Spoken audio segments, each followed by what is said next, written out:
like this year, I haven't really focused so much on visibility, but just being friends with other copywriters and other marketers, it really helps because we share leads and we give each other referrals and stuff like that. And that's mostly how I've gotten my work this year.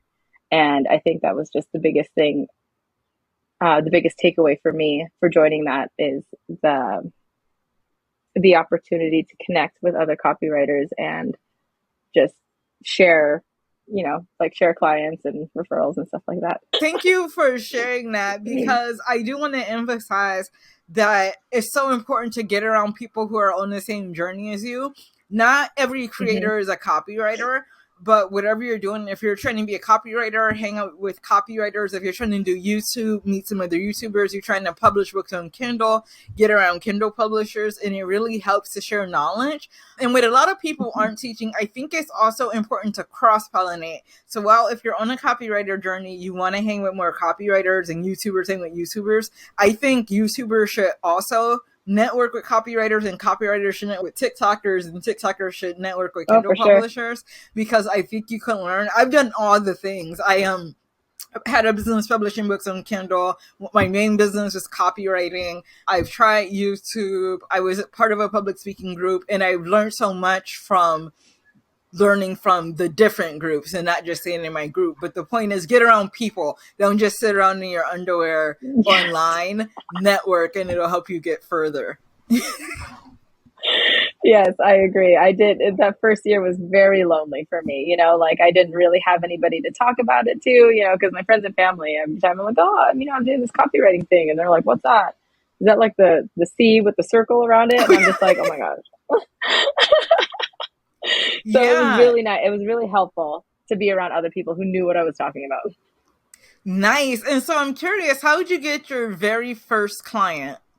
I did what literally everybody tells you to do when you first start a business, is you just reach out to your existing network. You reach out to your friends, you reach out to acquaintances, colleagues, stuff like that. Just tell them what you do and ask them, if they need help. And that's what I did. I used to work at a sushi and Chinese restaurant as a waitress back when I was going through college, and I reached out to the owner and I was like, hey, like you have a business, I have this business, and I think we could totally work together. And obviously that's not exactly what I said, but I wrote this whole pitch, in an email.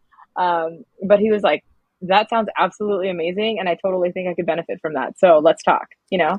And that's how I got my first client. And it was really fun. I redid his website and wrote some copy for some print flyers and stuff, and redid their menu and stuff like that. It was really kind of all over the place, but it was really fun, like just being able to actually do the work that I'd been studying for weeks. Yeah, that is so cool. I actually didn't do what I was supposed to do when I started my business, because this is weird on my end. I'm really glad you did what you did, but I was self-conscious. I was not confident in myself at first. So I was afraid to write copy for friends, because I'm like, what if the copy bombs, or what if they don't like it? And then that's my friend. So I specifically wanted to work with strangers. So I got started on Upwork. I remember my first client was actually a speech writing client. So yeah, and that was a lot of fun too. But yeah, my first two clients were speech writing clients. And I remember somebody asked me for a bid proposal on a speech. It was an international CEO, and I didn't know what I was doing. This is like 6 years ago. And I said $25 for a speech. And speeches go for hundreds of dollars. So he ignored my bid proposal for $25 and just created an hourly contract, and I was billing $89 an hour. And I had never got paid that much in my life. So I got $89 an hour to write the speech, and I'm so glad he just tossed out what I said about $25 flat fee.